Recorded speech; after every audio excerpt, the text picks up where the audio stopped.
Country's deadliest sniper is at the heart of a major lawsuit today. Chris Kyle died at a Glen Rose gun range last year, but this morning his widow will take the stand in his defense. CBS 11's Elizabeth Din is live in our Dallas newsroom to explain. It's a trial, Adrian and Jason, that raises a lot of questions, that is, about how this kind of issue would be resolved in our U.S. legal system.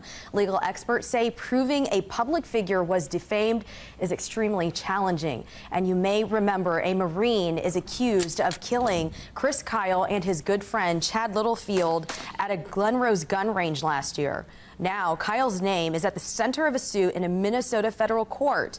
Former wrestler and former Minnesota Governor Jesse Ventura says Kyle wrote a fake story about him in his book, American Sniper. There's an account of a fight where Kyle says he knocked out a public figure for making anti-war comments in a bar. He didn't name Ventura in the book, but later on he did in interviews. One legal expert tells us this case really looks closely at our First Amendment rights.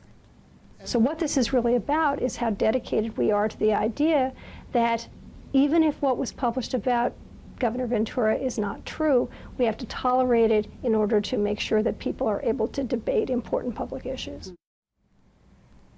Ventura says this trial isn't even about the money. He says this is simply about clearing up his name.